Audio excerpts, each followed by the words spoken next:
Florida. Andy Reid, Collinsville, Connecticut. Hey, everyone, I'm at the Greenwich Concourse Field Guns. Reading, Pennsylvania. Here we go. Without further ado, Richard let's Taylor, go around Sharon, and go through these cars. John Taylor Constantine, Sharon, Connecticut. Michael Tilson, West Sound, Pennsylvania.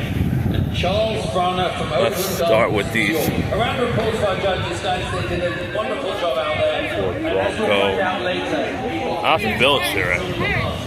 now we First. welcome to the front of the stage.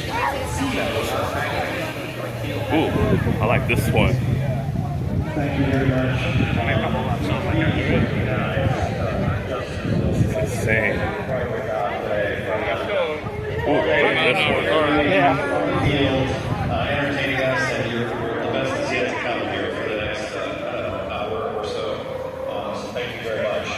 Welcome everyone to the Greenwich Concourse d'Elegance. The weather gods really shined on us today. It's been a lovely, lovely day. Yesterday was a bit challenging. I just want to thank our judges for Hello, everyone. all your work and your dedication to doing great work. Ken, thank you. I'm at the Greenwich Concourse. And your knowledge of the car world is intimidating. And check and this one. This is custom out. Thank you very much. That looks cool, huh? These events don't happen without a huge amount of staff. I'd like to thank all of the Haggerty team members who have worked tirelessly for the entire year to produce this event. So thank you to the entire Haggerty team.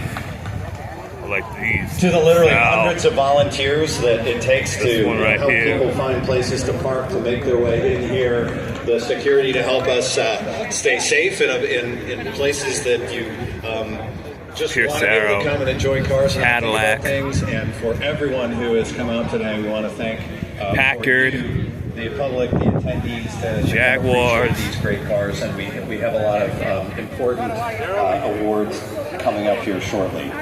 So we are honored to continue to produce this event. We're honored to be part of supporting this community. We have a number of nonprofit partners that we support. We work very closely with the city to be able to use this park each and every year, and it's just truly our honor to be here. So with that, let's get on with the show. The DB5, Aston Martin. Grand Marshal for the year. So thank you very much. Thank you for coming.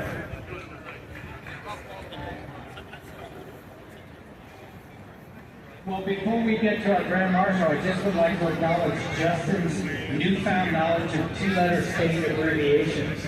You're doing very good, really. Oh, look at this. He's learning them all quite well. This is a plane. We'd like to That's a plane right there. Grand Marshal. Wow. We're thrilled to have the Morano family here. Ralph Adeline, Ralph Jr., his wife Kelly. They've been celebrating with us since Friday when the festivities began here.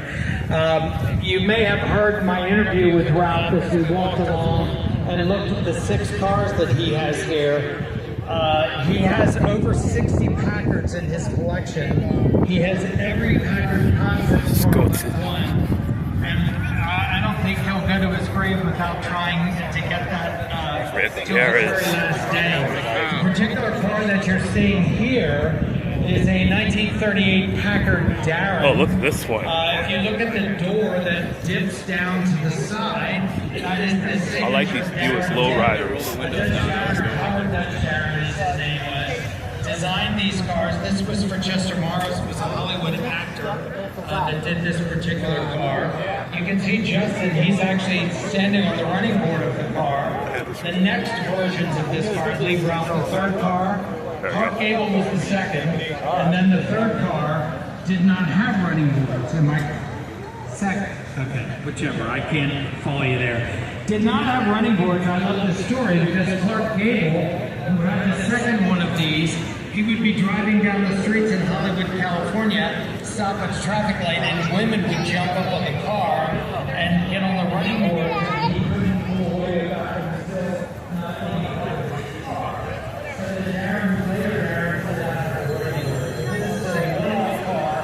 Look at the Ferraris and Farinas.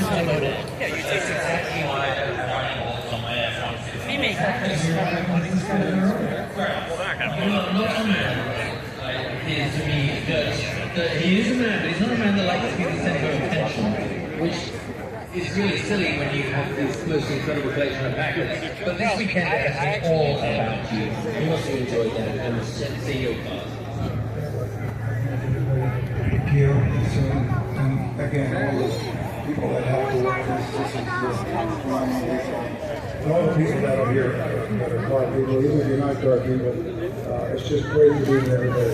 Thank you very much. Thank you both for coming out. You can't see it, but the seagulls sort of direct hits on the front windshield, so this will be the winner. I'm just saying. Okay, let's get going, Bill. Thank you, congratulations, you guys. Thanks again for being here with us all weekend.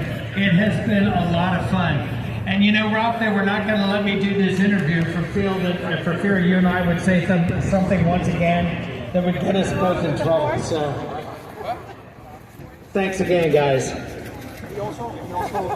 Check out these Tucker. Okay, it is time. The skis are pointed down the hill. Let's go. Best in class in the Range Rover's motorcycle is the 1997 Ducati 916 motorcycle from the Petrol Vault, Hellertown, Pennsylvania. And I apologize, I don't have much information on this bike.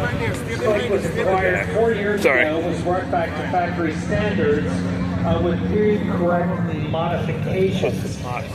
You know a little bit about bikes. Do you know anything other than that they have two wheels and they're very fast? Which is about my knowledge of motorcycles. Well, John Lawless just took me through the bikes over there. I did not acknowledge John Lawless. John 66 Porsche 912 prototype two-door coupe from Spindrift Classics. Wow. New Jersey. That looks gorgeous. This is hot. The 912 came out actually, which was announced in 1963. Porsche continued production from 1956 through 1965, and they were in fact simultaneously being a... Look at this one right here. And it was used to test out many of the features, and it has unusual production Town and Country. features that were not common to the 912. Gorgeous. Very unusual car and very unique. And Got the the color combination that you see there is also correct. Of course, like sand beige with that, I believe that's Irish green on that hood, which were both colors that were offered at that time. Very interesting and unusual car. Glad to have it here on the field. I love this class. Best in class, it must be tough to judge the Art Deco Streamliners, and winning that class, the 1935 Chrysler Airstream C6 two-door convertible, marked on a keister from Westfield, New York. I'm glad you're getting to see this car because we had an airflow, if you were with us earlier, up front, in front of the stage, talking about the airflow. When Chrysler introduced its airflow in 1934, the car was so radical in terms of its design, it almost literally sunk the company. Classic BMW. So they came out with this Airstream, which was introduced in 1935. That was still very streamlined and still very Nice. appearance. Was a bit more mainstream, a little less fancy in terms of the design. Oh, look at this Cadillac. Wow. That's so amazing. So we really do not know how many of these actually were built. There's a belief about 6 or 8 of these were built in total. Got the Hennessy. And this is one of the only remaining example that we know of to this day. Interestingly enough, the designers of this car were Ray Dietrich, who was, of course, a designer for Packard, and also Norman Bell Geddes. Norman Bell Geddes did railroad locomotives, which were very common at the time. That you had designers that did not only railroad locomotives, they did automobiles, and this is one of those examples of a very, very cool car. Best in class in the pre-war classics American. This stunning 1932 Duesenberg model chain, disappearing top convertible coupe from the Murphy coachwheel. McLaren, Piper. Oh, look at this. Corvette C06. Pagani. Bear in mind, this car was announced literally weeks before the Wall Street crash and the depression that ensued following. E.O. Ford owned the company. He hired the Duesenberg brothers. Lara. Said, I want you to build the best car made in the world. Cross sedan. I don't care what it costs. At this time in 1929, Austin Healey. $435. This car, without the body, was $7,500. So it was for the rich and famous, the Hollywood elite, moguls of industry and whatnot, and that was who purchased the cars. This is so cool. Absolutely cool. Hollywood, where they were flamboyant, they started out. But the cars are oftentimes hidden because So amazing to see one of these. how wealthy they were, and just they owned one of these cars. Sign it off. Have survived to this day. As I said, there were 475 chassis produced.